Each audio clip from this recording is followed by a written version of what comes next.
तर आज पहाटेचा विषय असा होता की झोपडपट्ट्या का पाडल्या नव्हत्या, कारणं काय होती.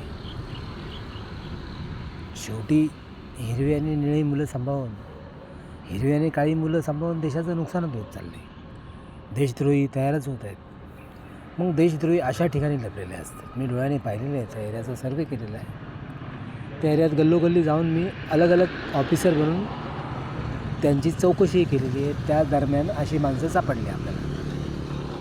तर किरीट सोमय्या यांना मी लाल सोमय्या बनून विनंती करत आहे की अशा झोपडपट्ट्या मुंबईमध्ये ठेवूच नका. कारण की मुंबई ही कशी आहे, विष्णुदेवाची प्राणप्रिय नगरी आहे, भोलेनाथांची, ब्रह्मदेवाची, गणपतीची प्राणप्रिय नगरी आहे. कारण की आईसाहेबांनी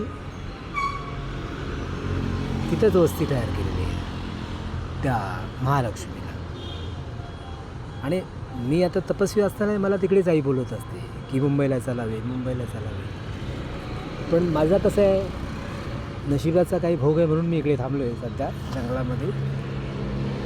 आणि जंगलामध्ये सुद्धा मोदी साहेबांचा आत्मा आलेला आहे. म्हणजे जवळजवळ आपली घाटकोपरला जी तपस्या यशस्वी होते ती ते जंगलातही होऊ लागलेली आहे.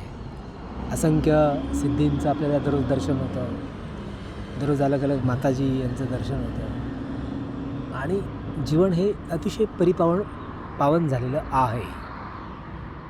काय रामभाऊ आणि दिगंबर भाऊ.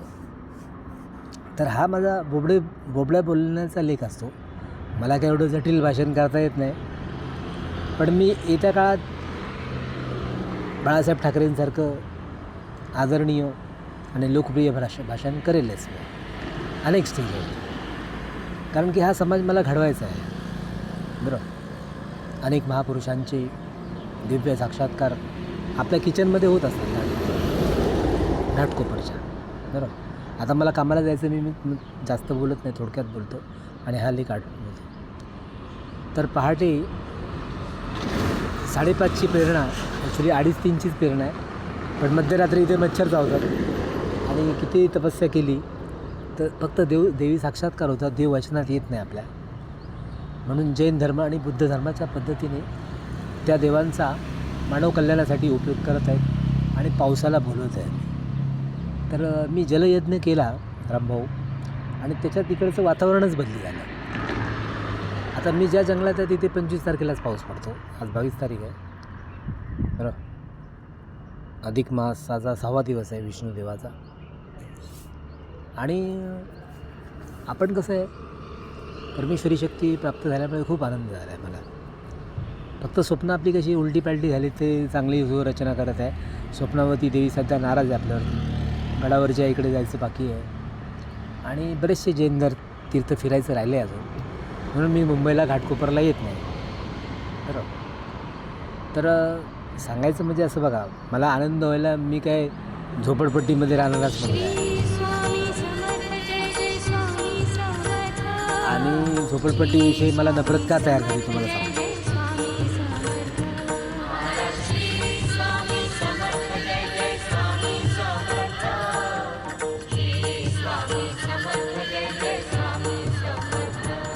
तर त्या झोपडपट्टीमध्ये राहणाऱ्या मुलांचा अभ्यास, डॉक्टरीचा अभ्यास कच्चा राहतो का तिथे काहीतरी विचित्र अनुभव येतात त्या मुलांना, विद्यार्थ्यांना. बरोबर, तर पहाटे 5:30 वाजताचे विचार आहे.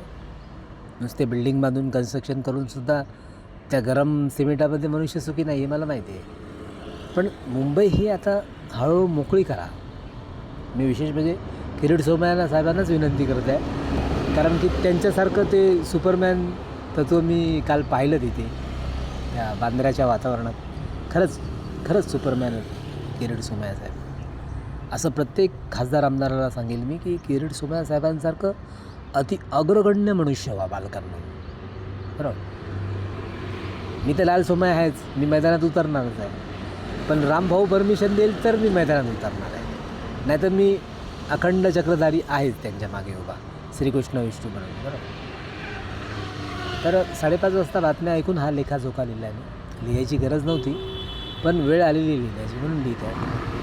कारण की इतर झोपड्या पाडण्यास वेळ करू नका साहेबांनो, बरं. विशेष करून आमचे अतिप्रिय साहेब जे महाराष्ट्राचे CM आहे त्यांना विनंती करत आहे की कृपया साहेब कुठल्याही पद्धतीची माफी आणि दया क्षमा शांती दाखवू नका. कारण की झोपड्या जर तोडल्या नाही तर मग क्रिमिनल माजतात. आणि हे हिरव्या निळी मुलं, ही काळी मुलं काय करतात, देशाच्या विरोधात कारवाई तयार करतात, बरोबर. आपली मजा उडवतात हे लोक, बरोबर, म्हणजे विरोधी पक्षवाले. तर चला आता पुढे 2 अक्षरं बोलून मी माझा लेख संपवतो का मला कामावर जायचं. तर नजरअंदाज करू नका, कारवाई बिंदास चालू ठेवा. मला खूप वेळा टोमणा मारला तिथल्या लोकांनी, तिथल्या आका लोकांनी पाठलाग केला, मारून टाकण्याची धमकी दिली तेथील स्थानिक लोकांनी. आमचे प्रचंड नुकसान केले. नंतर लोढासाहेब यांना पण धमकी दिली मारून टाकण्याची, परिवाराला काहीतरी करेल अशी तिथल्या आखाबोकाने धमकी दिली होती. तुम्ही म्हटल्यास ते विचारा लोढासाहेबांना, बिल्डर लोढासाहेबांना विचारा तुम्ही, त्यांना तिथल्या लोकांनी धमकी दिली होती. नंतर मग उद्धव काळामध्ये येथून असामाजिक हालचालींना कटकारस्थांना रचण्यामध्ये इथले लोक पटाईत आहे. चोर चिरीत गुंडे भरपूर आहेत तिथे. तर तुमच्यावरती काल दगडं फेकलेत पोलिसवाल्यांनो, त्याचं तुम्ही काही क्षमा शांती करू नका. तुम्ही दया नाईक पवित्र हातात घ्या. दया नाईक पवित्र माहिती ना तुम्हाला. दया नाईक काय करायची, मी मास्तर होतो, माझ्या मागे आरोपी लपायचे विलेपार्लेच्या कॉलेजमध्ये, साठी कॉलेजच्या त्या परिसरामध्ये, पॉश एरियात. त्यावेळेस ते गुन्हेगार राहायचे आणि ते पोलीसवाले त्यांना गोळ्या मारतील म्हणून ते माझ्या मागे लपायचे ते गुंडे. मग पोलीसवाले मला सांगायचे तू आम्हाला येऊन सांग की ते आरोपी कुठे कुठे आहेत. मग ते मी सकाळी मुलांना ट्युशन शिकवायला लवकर जायचो तिथे कॉलेजमध्ये, जायचं लेक्चरर म्हणून, आणि 10वी 12वी 15वीच्या मुलांना शिकवायचो त्या भागांमध्ये. तर तिथे मला तसाच अनुभव आला होता त्या काळामध्ये. आणि आपले अतिप्रिय गायक, जे अतिशय प्रिय गायक होते आपले, त्या गायकाला त्याच एरियात मारलेले आहे. गजदर बांध सांताक्रूज आणि बांद्रा येथूनच त्याची सुपारी दिली गेली होती. ते आपले आदरणीय गायक होते बघा, खूप छान गायक होतं, त्यांचं गळा खूप छान होता. तर अशा प्रकारे हा आपली मुंबईसुद्धा एक अशी गुंडारहित करा, झोपडपट्टी रहित करा, ही तुम्हाला विनंती करत आहे मी. काय कसं आता हे बघा, सरकार आपले, मी काय मोठा पोलीस अधिकारी बनूनही तिथे कारवाई करू शकतो, मिलिटरीतला सगळ्यात उच्च कॅप्टन बनूनही कारवाई करू शकतो. आणि माझी कशी गोळ्यांची कारवाई असते डायरेक्ट. मी असं माफी दंड नाही आपल्याला, डायरेक्ट आंबेडकर बाबांची डायरेक्ट गुंडाला ठोकून टाकायची आपली कारवाई असते. आपण त्याला दया क्षमा शांती किंवा न्याय निवाडा करत बसत नाही. आपलं शनी महाराजांचं न्यायालय म्हणजे खतरनाक न्यायालय आपलं. पण तुम्ही दया क्षमा शांतीवाले BJP मोठे पक्षश्रेष्ठी आहात म्हणून तुम्हाला मी विनंतीच्याच मार्गाने, आणि शेवटी मानवप्रिय असल्यामुळे मानवतेच्याच दृष्टिकोनातून तिथे विचार आपण करत आहोत की झोपडपट्ट्या तोडा, बरोबर. लोकांना काय, लोक सुधारायला तयार नाही, त्यांना तो आजार लागलेला आहे, गुंडागर्दी, झोपडपट्टी बाजी, आणखी काय काय दलदलीत राहणे, गटरा छाप राहणे, हे लोकांना आजार लागतो. तो आजार काढून टाका. कारण की मी लाल सोमय्या डॉक्टरच आहे, तिकडे नील सोमय्या डॉक्टर आहे, आणि तिकडे किरीट सोमय्या पण डॉक्टरच आहे. तर डॉक्टरांचं काम असतं की क्लिनिक साफ करणे आणि समाज साफ करणे, बरोबर. आता याच्यात थट्टा मस्करीनं मी खरं बोलतो. नंतर मग पुढे मुंबई येथील सर्व झोपड्या तोडून टाका. भारतीय जनता पार्टीला विनंती आहे. आणि अस्सल जनता मुक्ती करावी आता तिथं. जी अस्सल जनता आहे त्यांना त्रास होतो अशा लोकांना. अशा अवस्थेमध्ये पोलिसांना हातबल होतात, पोलिसवाले हातबल होतात. त्याने गुन्हेगार शोधणे कठीण होते. आरोपी सराईत गुन्हेगार इथे माजतात, वाढीस लागतात. सरकारला सृजन व सज्जन उच्च आचार असलेल्या श्रेष्ठ नागरिक महाशयांचा एकच हुकुमनामा आहे, एकच इशारा आहे की झोपडपट्टी मुक्त मुंबई तयार करावी. कारण की मुंबादेवी आपल्याला जर इथे तपस्येत घ्यायला येते पहिल्या 2.5 दिवसामध्ये, किंवा की 2.5 का 3.5-4 वर्ष झालेले आहेत, मुंबादेवीसारखी आपल्याला विनंती करते की बाळा इथे मुंबईमध्ये राहा. मग आद्यशक्ती कशी असावी, तर स्वच्छ आणि सुंदर असावी, गुन्हेगार रहित असावी. तर त्या मुंबई शहराचा विकास अतिउच्च विकास होऊ शकतो. गटर, मच्छर, गल्ली, गुदमरणे, रोगराई होणे ह्या कमजोर गोष्टी क्रिमिनल लोकांना वाढवतात. क्रिमिनल नागरिक तयार होतात. त्यामुळे अभ्यास करणाऱ्या माझ्यासारख्या मुलांना डिस्टर्ब होतो. ती मुले डॉक्टर बनण्याच्या ऐवजी त्या क्रिमिनल बनतात. मुले विद्यार्थी ढ होतात. अशी कारणे आहेत. सस्ता आणि मस्ता. सस्ता आणि मस्त म्हणजे काय? हिरव्या आणि काळ्या राक्षस राज्य खतपाणी सहित वाढीत जाते. आणि म्हणून PM-CM ह्या एरियामध्ये येण्या जाण्यासाठी मुश्किल होते. का PM-CMसुद्धा घाबरतात की इथली लोक आपल्यावर हल्ला करतील. बाबा, मी लाल सोमय्या तपोनिधी जैन बुद्ध तत्त्वाच्या अतिउच्च किरीट झालो आहे. मी सुद्धा काय किरीट सोमय्या साहेब, मी पण किरीट झालो आहे तपस्येमुळे. खासदार साहेब अस्सल BJP महोदयांनो, सोबत सावलीसारखे तुमच्या उभा आहे आम्ही. गणपती बनून तुमच्या उभे खरोखर उभा आहे आम्ही. उभा तुमच्या मागे. कठोर कारवाई करा. मायबाप बुलडोझर सरकार, तेज रफ्तार योगी आदित्यनाथ सरकारजी यांच्यासारखी कारवाई करावी.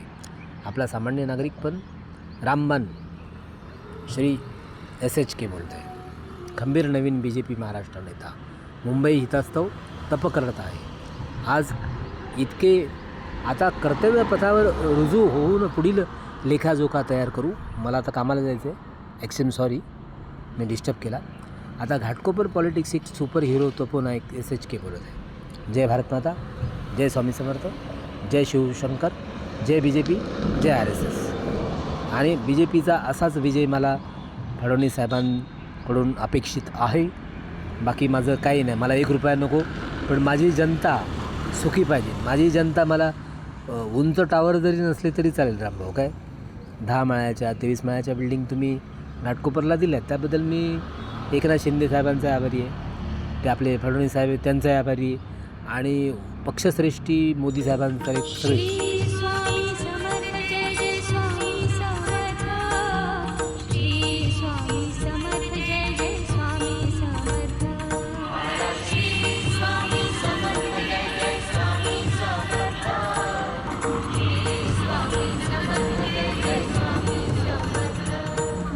आणि पोलिसांचं, मिलिटरीचं सगळं बळ तुमच्यासोबत घ्या. रॅपिड ॲक्शन फोर्ससोबत घ्या. आणि कुठली झोपडपट्टी तोडायची, चला मी पण तुमच्या मागे उभाच आहे उद्यापासून. कारण की काय माहिती काय, देशाला लागलेलं ग्रहण आहे हे. ग्रहण आपल्या देशात आहे ना, हे असं गरिबी छाप, झोपडपट्टी छाप, हे काय जीणं आहे का? बघा, आता मी ते जंगलात येऊन तपस्या करतो. गडकरी साहेबांच्या एका सुपर हायवेवरती तपस्या चालू आहे आज माझी. आज मी सुपर हायवेवरती आहे. कारण की जंगलामध्ये मच्छर होते तिकडे जास्त. आणि जंगली जनावरं काय करतात, ते रात्रीचं तप करताना डिस्टर्ब करतात मला. ते पण घाबरतात मला, मी काय त्यांना घाबरत नाही. पण मग डिस्टर्ब झाल्यावरती तप थोडंसं कमी असतं. म्हणून मी येत्या काळात गडकरी साहेबांना विनंती करतो की त्यांनी मला तपस्थान बांधून द्यावं. कुठेतरी जंगलात एखादी झोपडी बिपडी असेल तर चालेल. किंवा अद्ययावत मोदी साहेबांसारखा आपल्याला एक छोटा मोठा महल पण चालेल. कारण की आपण आता उच्च कोटीचा मनुष्य झालेला आहे. बरं, तर मी गडकरी साहेबांना विनंती करतो आहे. तर ती विनंती सगळ्याच नेत्यांना आहे, असं नाही की फक्त गडकरी साहेबांना आहे. कारण की येत्या काळामध्ये आपल्याला ईश्वरी शक्ती आणि सिद्धी प्राप्त झाल्यात आता अलीकडच्या काळामध्ये. पण माझं बजरंगबलीसारखं झाल्यामुळे माझ्या लक्षात राहत नाही. ओके, तर हे माझा सक्का भाऊ म्हणजे दिगंबर आचरेकर आणि सक्का भाऊ मधला भाऊ की जो राम कदम या नावाने आहे, त्याला विनंती आहे की माझी आता इथून पुढे काळजी घ्या. कारण की मला आता राजकारणाशिवाय दुसरा पर्याय राहिला नाही. बरोबर, कारण की मी माझं अख्खं जीवनच आता जवळजवळ 10 वर्ष ओवाळून लावलं आहे BJPसाठी, RSSसाठी. फक्त मी तुमच्या दारात काय येत नाही. शेलार साहेबांकडे गेलो होतो मी एकदा. तर शेलार साहेबांनी त्यांचं ते मिलिटरी स्टाईल आपलं ते कुठलं ते एक पिक्चर आहे, त्या पिक्चरचं नाव मला सांगता येत नाही. मस्त लाल बुटं घालून आले, टकाटक लाल कार घेऊन आली. आणि नुसता त्यांनी तिथं शूज ठेवला त्या शेलार साहेबांनी.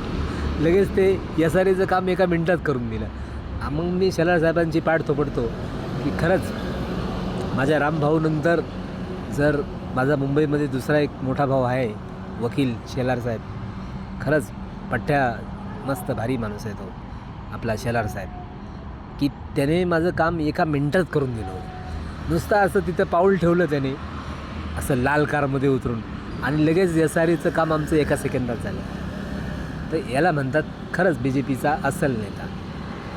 आता लोढा साहेबांना पण मागे त्या लोकांनी दुखवलं होतं तिथल्या. पण मी घाणीचे व्हिडिओ पण तुम्हाला पाठवले सगळ्या बी जे पीवाल्या का बघा बांद्र्यामध्ये किती घाण आहे. आणि ते घाणीचं साम्राज्य बघून उलटी यायची मला पण. तिथे शिक्षक कॉलनी वगैरे आहे. आपले आदरणीय बाळासाहेब ठाकरेंचा एरिया आहे तो. आणि आदरणीय बाळासाहेब ठाकरे होते म्हणून आपण आज हिंदू लोक चांगली वागवत आहोत. नाहीतर ही खलीवली मुलं इतकी चेचाळलीत ना रामभाऊ की ते रात्रंदिवस आपला पाठलाग करतात. बी जे पी नेत्यांना ते काय काय करायच्या मागे लागलेत ते लोक. आता माझं तर काय भिकाऱ्याचा वेश असतो, गरिबासारखा राहतो मी. माझ्यावरती काय त्यांचा अजून संशय नाही आहे. पण ते मोदी साहेब आहेत, आपले योगी साहेब आहेत, तुम्ही सगळे तुम्ही काही करून सृजन सज्जन भारत घडवा. कारण की वाईट माणसाचं साम्राज्य आहे ना ते तिसऱ्या महायुद्धाकडे घेऊन चालले आपल्याला. म्हणजे राक्षस साम्राज्य. आणि राक्षस हे मुळासहित खोडून टाका. आता घाबरू नका. कायदा वगैरे पालन करा तुम्ही. कायद्याचं अवश्य पालन करा. पण जर तुम्हाला खाली कुठे सापडला, एखादा वाईट मनुष्य सापडला तर त्याला शिक्षा करा तुम्ही. त्याला सुधरवा. त्याला ते आपले स्वामी नारायण जे मार्ग आहे बघा, स्वामी नारायण मार्ग श्रीकृष्णाचाच मार्ग आहे तो. दादरला मठ आहे बघा त्यांचा. तर त्या स्वामीनारायण महाराजांच्या योगाद्वारे त्या खलीवली लोकांनासुद्धा देवतत्वात आणण्याचा प्रयत्न करा. कारण की मग हे जे गरमी बिरमी होते ना त्या पापी लोकांमुळे गरमी व्हायला लागली. आता मी जवळजवळ ते आज माझा तपस्येचा 15 का 16वा दिवस आहे आज. जास्त दिवस झाले मला तपस्येला. पण तपस्येमुळे मी वातावरणात बदल केलेला आहे. काल त्या बजरंगबलीच्या मंदिरात मी जाणार होतो पण मला वेळ भेटला नाही. आणि आज मला थोडंसं कामाला जायचं आहे. ते काम पण माझं असं आहे ना रामभाऊ, ते काम कधी लागतं कधी लागत नाही असं आहे. आणि तेलाचं काम आपलं चालतं दररोज. तेलाच्या कामामधून आपल्याला पोटा इतके पैसे मिळत आहेत. पण ते आता लग्न करायचं म्हटल्यावरती बायकोला कमीत कमी आपल्याला 2-3 लाख रुपये महिना पगार मला पाहिजे. कारण मी माझं शिक्षण जास्त आहे बरोबर. आणि मी RSSच्या शाळेत शिकलेला मुलगा आहे. त्यामुळे सायंटिस्ट वगैरे हे सगळी माझी बछडे आहेत. मी जवळजवळ पराकोटीचा सुपरमॅन झालेला आहे लागले. फक्त एवढं की मला हवेत उडता येणं झाले. कारण की ते माझे जे पंख होते बजरंगबलीचे त्या लोकांनी छाटून टाकले, त्या घरातल्या लोकांनी.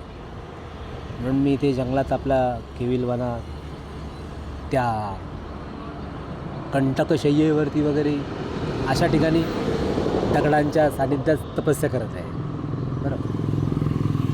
चला, स्वामी समर्थ. जय शिवशंकर. जय भोले.